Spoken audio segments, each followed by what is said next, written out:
Definition: any account that is established for accumulating funds to meet future obligations or debts is called a sinking fund.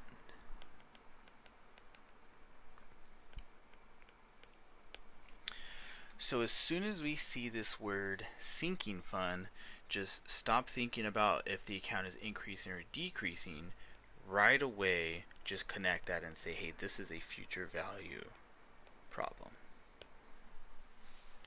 Okay, so for example 3, it says parents have set up a sinking, that should be fund. So right away, don't even think about if the account is increasing. We already know that this is a future value problem.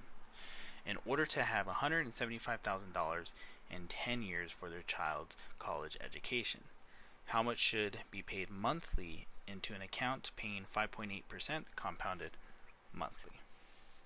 Okay, so from here, since we know that it's a future value problem, go ahead and copy and paste that formula that I'm going to give you.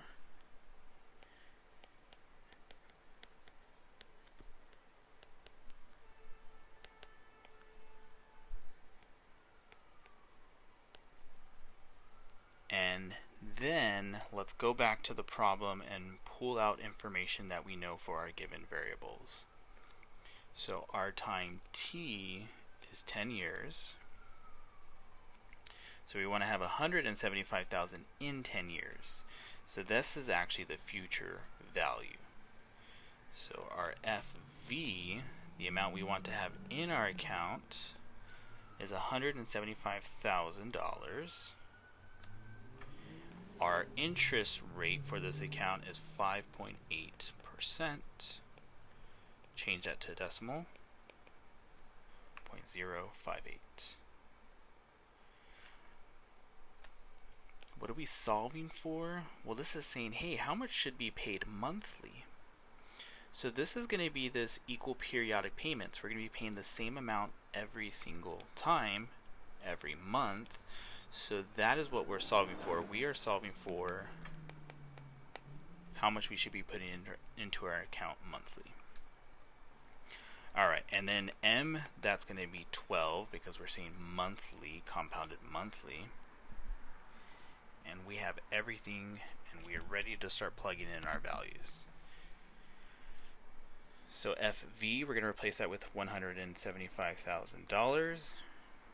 PMT we do not know.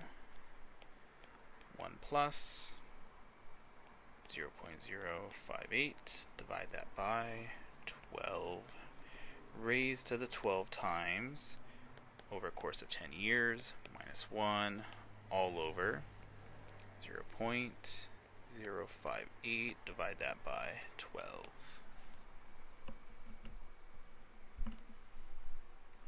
Alright, so just like before, look for the most inner parentheses. So here's this set of parentheses, and we have a second set of parentheses. So you're going to want to work and simplify that portion, the most inner parentheses. So punching this into our calculator, let's punch in 1 plus 0.058 divided by 12. And that is going to give us this very long string of numbers. Remember, we're not rounding to the very end, so we're going to write out every single one. And it looks like we have 5 3s. And that's going to be raised to the 12 times 10, or we can just write that as 120. We still have that minus 1, and then I guess we can do this denominator, 0.058 divided by 12, and that's going to give us that same long string of digits. Alright, and that's that. Here we still have PMT, and we didn't touch any of this out here.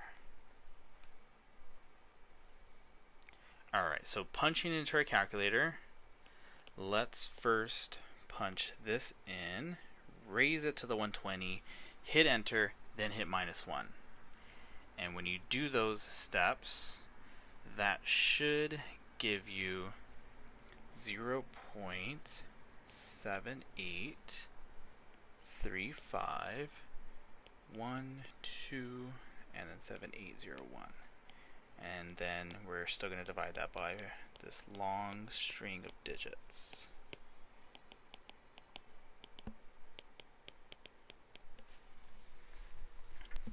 Alright, now let's just go ahead and figure out this quotient right here. And when you divide those two numbers, we should end up with 162.1127243, and that's going to be multiplied with our PMT. And then our last step, we're just going to go ahead and divide both sides by this 162.1127243 to both sides.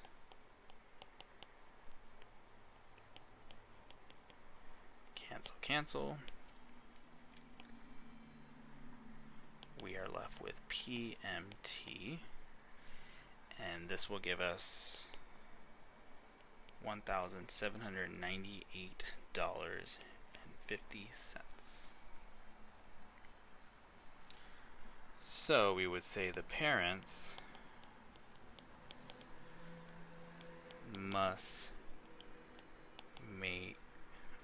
must deposit $1,179.50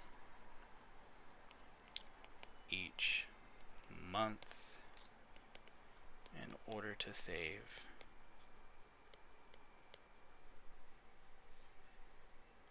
up for their child's college education. And that's the final.